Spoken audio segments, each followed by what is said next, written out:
chieng' en gweth. E gwenge makaluo inya yudo ka kinde moko chieng' rieny matek kabisa, mabende jomoko kawe kagima en gino mahinyogi. Kata kamano e gwenge manyakach nitiere dalani matiyo koda teko mar chieng', mano mar sola e tedo godo. Mana kaka ineno bathe kendie, wantiere gi mano iluongo ni oven ma wadwaro tiyo godo e tedo kek kanyakla koda mwandu mamoko e chenro ni mar tedo gi chiemo. Mana kaka ineno e mesa kendi bende koro opange, wantiere gi gik mang'eny ma wadwa tiyo godo e tedo, to wantiere gi jatet marwa e okinyi makawuono makonyowa e tedo gi chiemo. Oyawre Joan.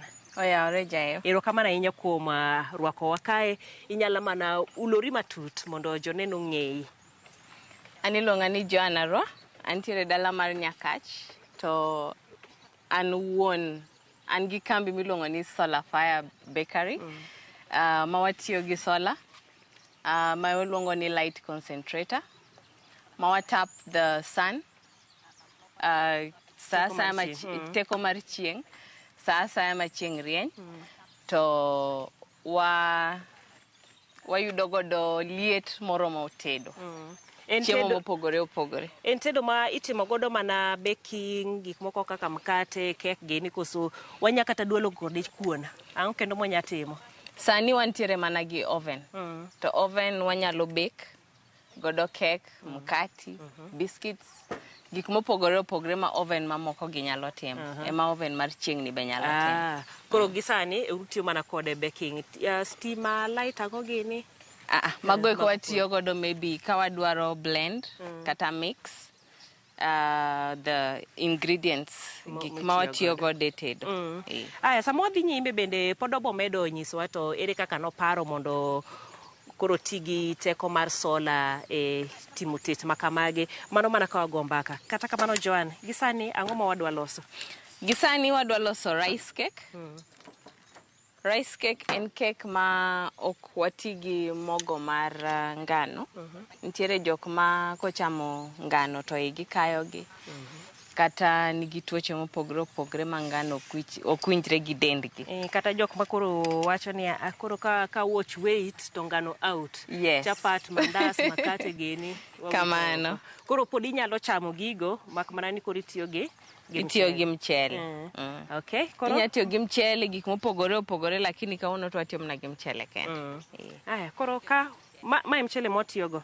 Wan gi mchele ka ma ne wabudo e pi. Okotede. Okotede. Ma mobudo e pi. Bondo bed mayom, kiko bed maradore. Then wantiere gi coconut flour mar nas. Wan gi tong'. Wan gi skari. Wan gi coconut essence.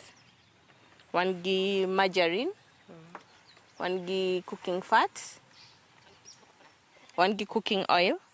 Ma beni wacho ni mchele moregi, mano moke koso? Okoro, nitiere mchele mobudi, to nitiere mchele moregi. The reason why na akelo mchele moregi en bona nyiso ni inyalo loso kek gi mchele moregi be. En mana ni mchele moregi radore. To kawuono digi kaka ng'ato dwaro. Nitie jok ma dwaro ka gichamo gimoro to giwinjo ka radore e dhogi. Crunchiness. Wacho ni radore buskut. Radore digestive. Kamano. Then mae kobude kako obude ni ka warege kaka ineno ni waserege kae, koro obedo mayom. To kotede to odhi chiek mayom. Koro lure ni en texture mane midwaro. Yes. Idwaro gima yom, gima smooth to irege kama. Kidwaro mondo bed maradore, to koro itiyo gi moregi. Motuo, en mchele motuo, kaito regi, then wachunge. Koro jo ahero rice gene ka ang'o gene. Magi gik ma wacho ga bende e tedo gi chiemo. Kik bed ni gimoro achiel. In ing'eya ni ka en mchele tiloso kode oganda kata olayo to mane kaka ichame. Inyalo kata loso kode kek kaka koro ipuonjwa kawuono. Joan, wanya chako ne? Wanya chako. Koro ka bake to wantiere gi gik manyaka wabed godo bondo eka waloso kek to sani kendo wachak waloso kiny to chalre. Koro weighing scale wan godo, measuring cup be wan godo, but nyaki pimgi. Bonde ka wabek to wuok kaka wadwaro. Koro weighing scale ma wan godo ni ema wadhi tiyo godo e pimo gik ma wadhi tiyo godo te kae. Ka watimo ka waloso rice cake. Koro rice cake kuom sani ne wase rego mchele. Unya neno kako yom. Aya, koro iwacho ni ka wachako to wachako gang'o? Wase yudo ratil, mwapimo godo gik moko te mwatiyo godo ka wadwa loso rice cake wani. Koro ne waserego nyaka mchele. Modong manyaka watim kendo mokwongo en keto otas mar queen cake, e tins mag queen cake. Then ka wadwaro ni bondo walos cake maduong' mag birthday kata mag function, watiyo ga gi tins mabet dongo dongo. Okay. Koro magi mag queen cakes. Yes. Mae mar queen cake ma waboketo gimoluongo ni parchment papers. Kamano bondo koro kik cake omok e tin. Oini keta onge gimoro migine. Eno kwa wirmo waketa otasagi. Dogo yot keto jael. Inyadhi mbele. Gingi adwa nyisi ni rangi opogore. Nyakeko gimoro no. Then anabo wiro tin. Mo e tin ni bondo kik cake moke.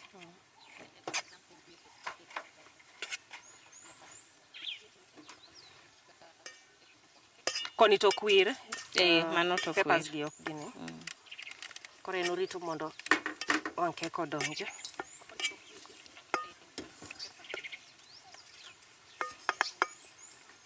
Mae miwiro ga kato bang'e iporo mogo moro koso.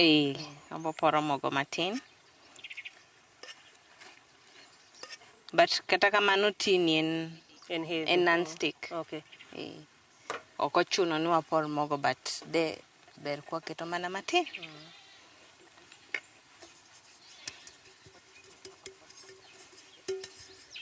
Ok odhi leny gi chieng'ni. So gima waiko be piyo to seikare. Kata koleny to pod bokonyo. Igolo mogo modong' ma excess. Then koro abo chako riwo. Mchele no asepimo en 220 grams. Mano ma pong'o ka koso dhi pong'o ka gi koni. Onya pong' ariyogo. But ok onego pong' thich nikech iwene nafas mokuot go. Koro mchele ma ng'ato ntiere godo onya budo kaito. Kaito orego.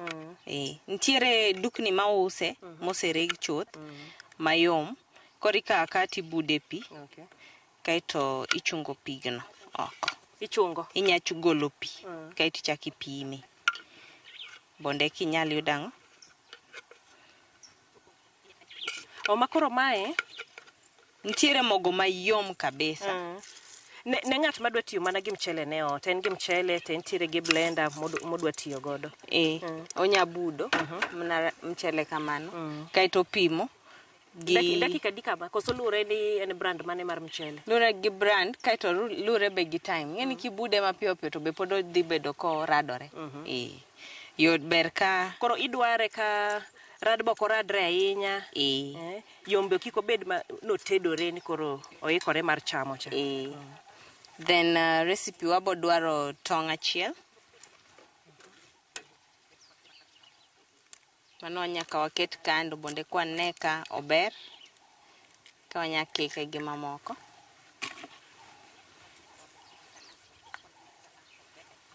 Tong' ber.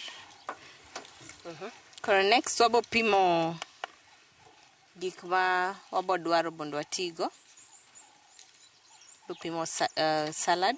Wabo pimo all the wet ingredients first.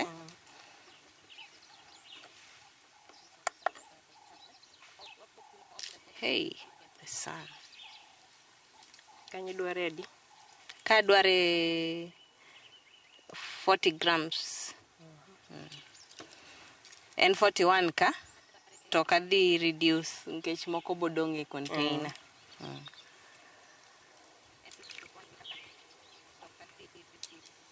Kawaseketo all the wet ingredients kamoro achiel, wabo tiyo gi Essence ni? oluth kuon. Kose odhi biro bang'e. In wanya kete bang'e, in onge haraka. Kata sani be pod wanya mana kete. But wabo keto drops matin. Ma en coconut flavor. Coconut essence. Mi en ndhadhu mar coconut cha. Kiwinjo to winjo ka gimichamo coconut cake. Waketo 4 drops nikech ma endi en gin en essence motegno mager.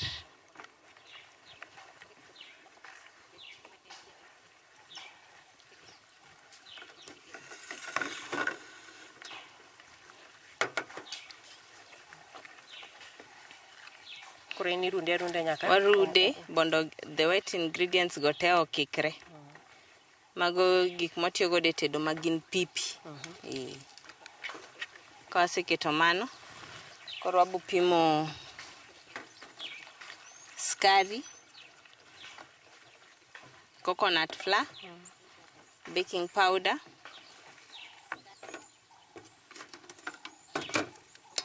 gi pi. Wabo tiyo gi pi kawuono, nikech nitie jok moko be gin lactose intolerant, but kawuono atiyo gi pi, ok ati gi chak. Koro ka inya tiyo gi chak kata inyalo tiyo gi pi. Koro apani wapim pi kendo nikech en wet ingredient donge. Ket ka.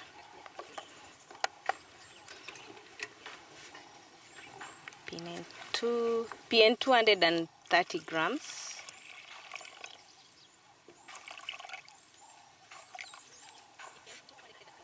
Anon 194. 195. Koro abo medo 35 ml.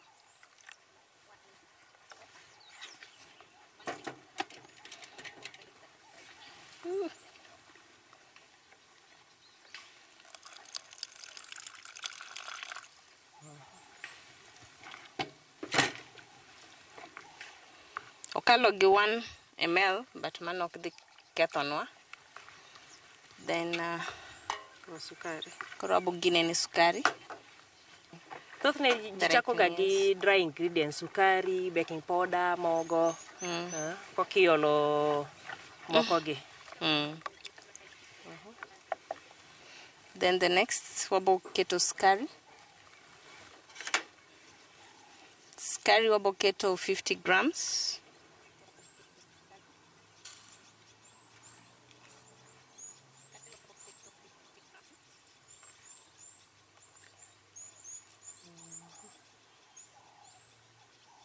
Ero. 50 grams. Jari borudo. Then coconut flour wabo keto be 50 grams.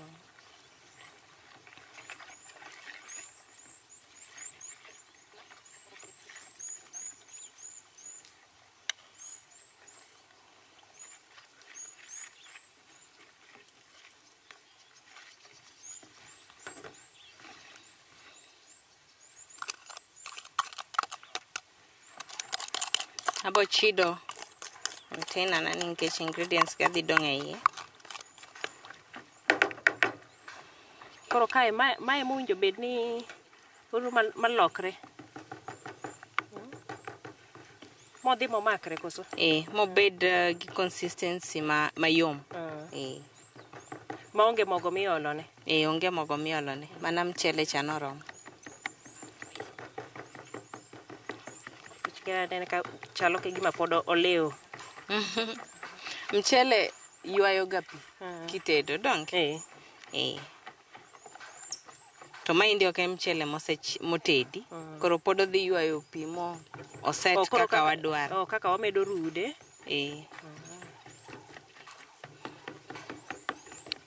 Kora winjo.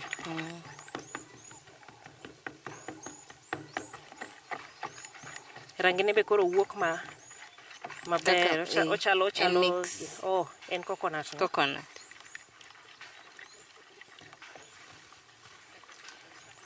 Koro ochalo nyoka kaka imedo gini. Mach. Mano koro ikone oven.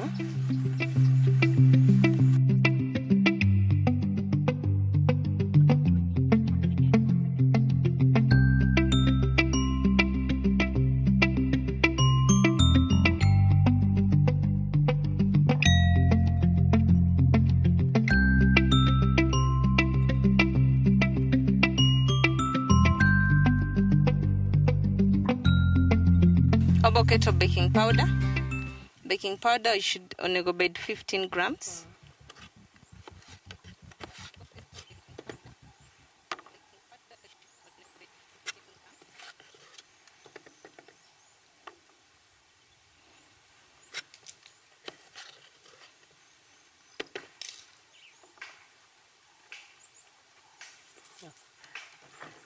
Wacha man to kokalo to ok dhi. Dhi kuot kabisa, but taste bo bedo mopogore matin.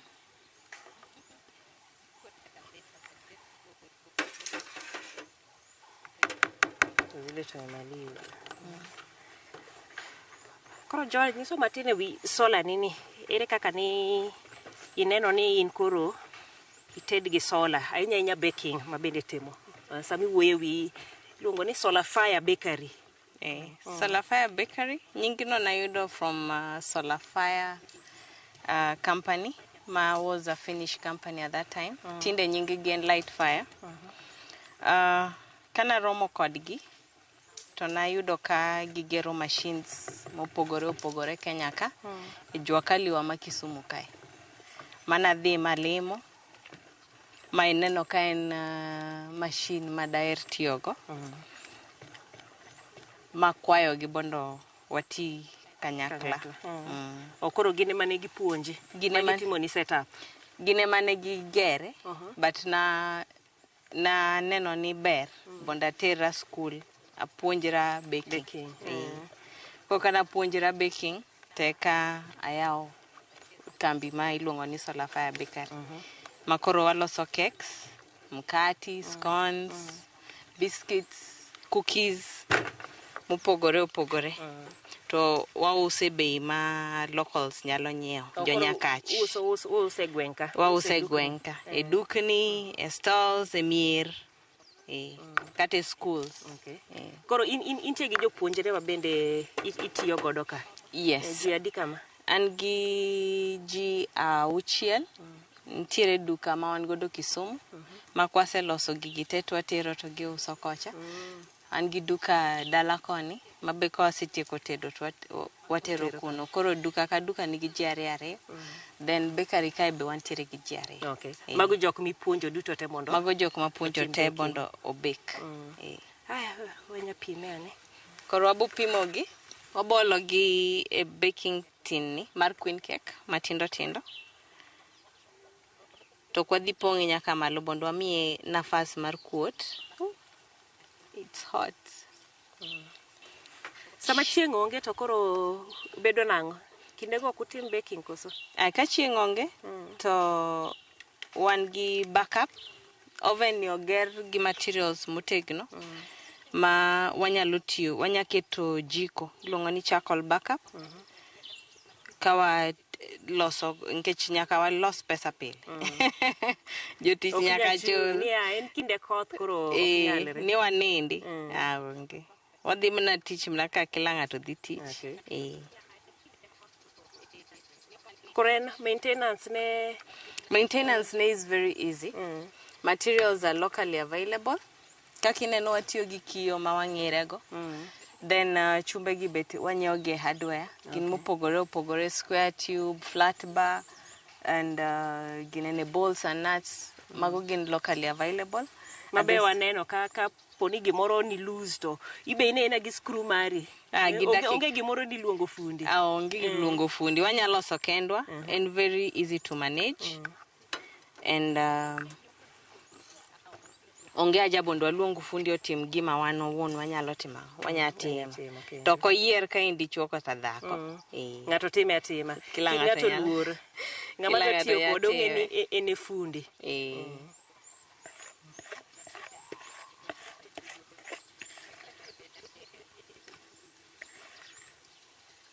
Koro kaka nawacho, watiyo gi kiyo mang'irego. Machine gi bet oko. Ok wapik gi ot godhiambo. Nkech oger gi durable materials. Koro ibed kuma bende security bere. Koro waikore wadwa sogi e oven. Koro oven sama wadhi e oven, wanyama na chore machiegni. Mondo inyiswa ni to nkech thothne sama wadhi kapok waketo magi. thothne ng'ato kadwa kiwacho ni akia ni waket 180 degrees 200 degrees koro kae ere kaka ifwenyo ni oromo mach oromo kata liet oromo. Ka wadwa bondo ing'e ni liet oromo bondo waket kek wayaw dhot to wang'iyo gima waluongo ni oven thermometer. Oven thermometer ni sani endi osomo 100 degrees. Nyiso ni opodi matin bondo waketi. Onego bed from around 180 kaito waketo chiemo no e ka for around dakika 45. Okay. Okoro iseto ne chieng'. Kocha imiseto ne chieng' kaito mure. Chieng' no donjo gi kiyombele ka. To donje i oven to muro oven. Oven nyaka mure eka wanyal tedo. Mana kaka jika tedo gi sufuria nyaka ikete mach. Machieg matin ikiketo mo. Liet to en go? But wacho ni ma pok oromo? Mano pok oromo. Koro wadhi miye dakika matin ka warito sama wang' koro ikore to waketo kek marwa mondo ochiegi.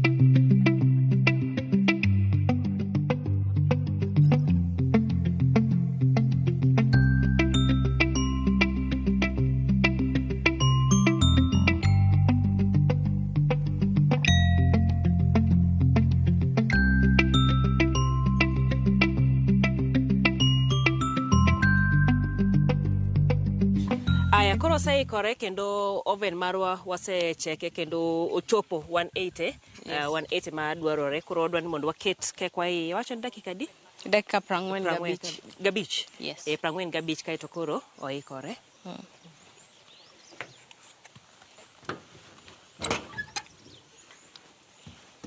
Ma oko ni tok liet ahinya. Liet te dong mana geye kae. Then yes. Koro wabomiye 45 minutes.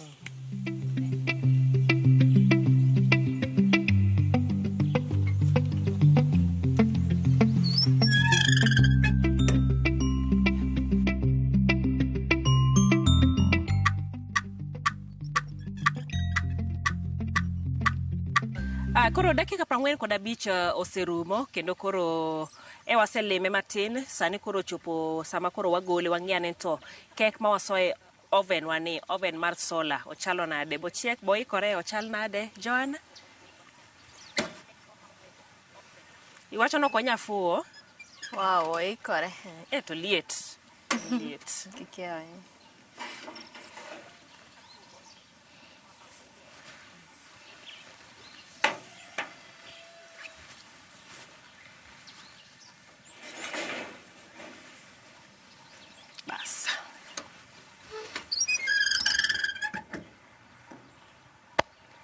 Koro magi again.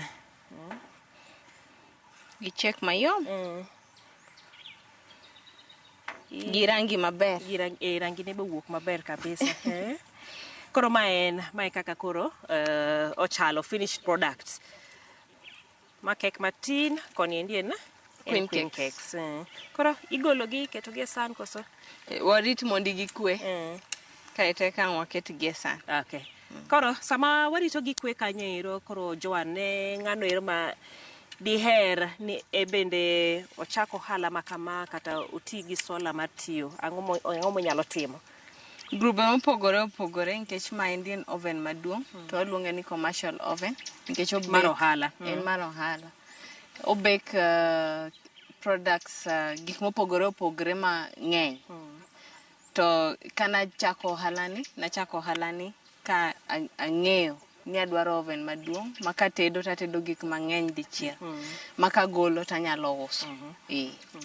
Koro ng'ato ng'iyane to en ang'o modwaro? En ang'o modwaro. Koro kapo ni nitiere ja ohala ma deher bedo gi mashin kaka ma, to nitiere kaka inyalo yude. Nitiere website wa ma inyalo chope ka ipenjo kata king'iyo kaka inyalo yudo. Dho nitiere grube moko ma nyalo ganyiew ne women group, youth groups mopogore. Nitie machines gi wasetero kuonde mopogore kaka Turkana, nwatere ne Don Bosco, ne gitedo ne refugees. Koro ne ginyiewo cookers to ginyiewo ovens mondo ginyal loso mkati, nyithindo go bi osom, oyude ngima maber. Koro ne ginyiewo machines to gitedo. Koro ma indien mana matedo for bulk to advice kata daer bono jok ma timo ohala ong'i mae nikech ok ginyiew fuel, onge wach stima, en free, chieng' ka rieny to in iteda nyaka ang' chieng' podho. John, ka koro onge gimoro ni samigo bei mar kek tigoyo kimedo nyaka akia ni mauta iye, bech sitima iye mondo imiduok token mari, an kago bech mkati ago mna bech mkati mar jok machulo. Ok mar fuel. Berne kando mitne. Aya, sawa. Donge koro wanyagole, wang'iene kako chalo mondo otieke. Yes. Abo keto gesan.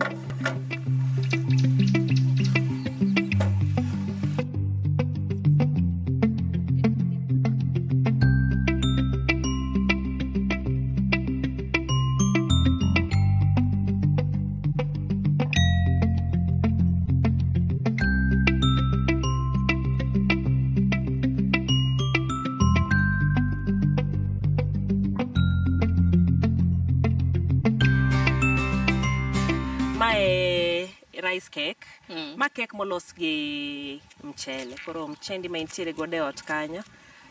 Ok ochuno ni in pile mchele go ganda, mchele go layo, mchele gango ibe lose godo cake, buda ni bitamo. Ok nyatamo. Bas, ok nyatamo, Budo girego. Budo girego. Very simple. Mabe podi nyatere pong tirege ka bando. Titiyo kode. Kaito ikibude matin to ibek.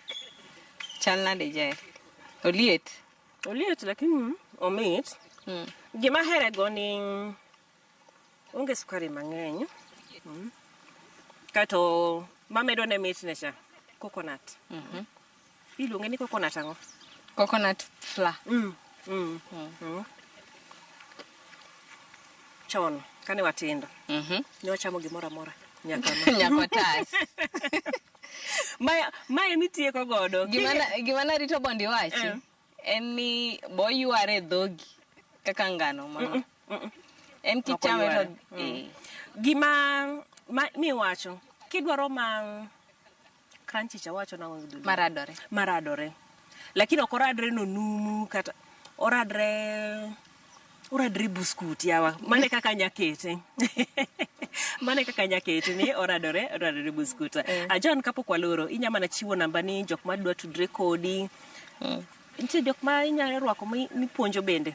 Baking gitiyo gi sola koso. Nitiere jok ma puonjo, ji ariyo masepuonjo mong'eyo tich. To gin nyiri ariyo. Achiel nigi ode, achiel kotieko skul. Tasetiyo kodgi e muda maber. To koro wan bondi yudwa Lightfire magero oven. Idhi to lightfire.com, www.lightfire.com. Bonde kine tich temo asetimo e nying Lightfire.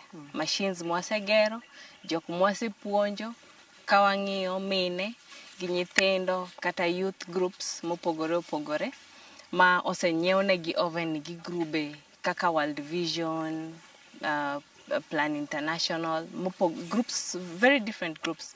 Manyiewne gi moneno ni grubego gin grube motegno komigi oven ni to ginyalo yudo godo pesa, ginyandikore, ginyalo pidho ji, gilok gonge ma. Mna kaka example mamiyo mar Turkana cha. The idea nen mar pidho refugees. Bondo kigibed worried ni pod gidok manyo chiemo bondo ging'e ni somo ni kende ma gidwaro. Koro kudwa neno tich ma Lightfire osetimo, ubodhi www.lightfire.com. Yes. And then nkech ane won Solar Fire Bakery to wan Nyakach unyagocho na 0723 444 388. Kapono dwaro nyithindu bondo puonji bondo wamedgi skills. Wamedgi skills kagi kacha to unyagocho na namba. Erokamano. Aya, mano kanyero Joan mabende osipuonjewa kaka iloso kek. Mano kitiyo kod sola, maduong' en ni kitiyo kod sola. Yes. Chieng' mideno gowa ni kik bed Manono. in fact obiro manono kendo itiyo kode manono. Koro ka emipuonjri tiyo godo kaeto koro kisenyo mashin onge gimoro ni labor spare part kia nang'o gini inyiew token imed gas inyiew maka chieng' kaka rieny ni ti kode mariek. Dong koro wang' wawe kamanero mondo wadhi wamanyne chieng' kaka rieny kek wantiere godo dong koro gimoro mang'ich ma wadhi manye godo. Oburudika. Aya, Joan, inya kaw mano mondo wadhigo.